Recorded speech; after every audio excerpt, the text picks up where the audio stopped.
Triggerfish. How's it, everybody? Today we're going to be talking about a group of fish more than a specific species itself. Much like we did with the mullet, because there's such a lot of similarities across all the species and the genera, we're not going to actually involve a single one species because it all sort of applies across the board. The species group we're talking about today are called Triggerfish. Now, there are about 20 species in South Africa. There are a few more common ones that we catch, but just to try and limit it down to one or two is going to be very difficult because of all the things. They're very similar to what they call fowl fish as well. Have a look it up, we'll get into that at some point. Now, triggers get their name from their dorsal spine. They have a little bone that sits underneath it that they can actually cock their dorsal spine up like that, and the bone locks it in place. So you can try and push that down on the top of the triggerfish, you will not budge it. Also, their pelvic fin can do the same. They can pop it out like that, and then it's a very, very rigid fish. Their overall shape, they're generally flattened across, almost like my hand shape. They are quite thin this way, but obviously very broad that way.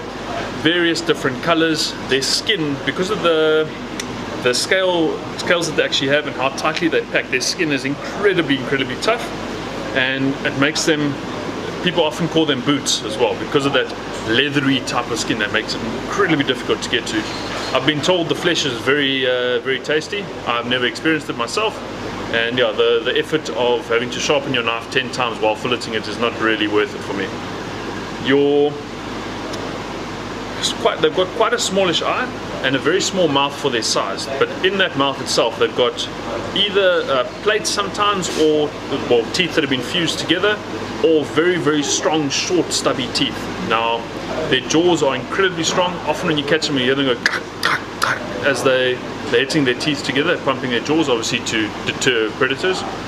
And they use that for everything that they're feeding on. So triggers feed on almost anything with a hard shell. That's what the teeth are for. So your crabs, your mussels, any other bivalves, little polychaetes, any starfish, bristle stars, things like that. Anything that it can go and bite and munch on. They also like eating baits. You'll catch them on the reef and all sorts, and you get them in various different sizes. They are quite an intimidating fish once you've caught them, because they're very rigid. So it's almost like a plank.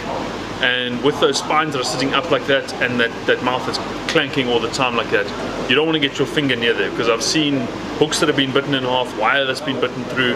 They have very phenomenal front teeth. You also get the puffers that are similar, but that's a different story.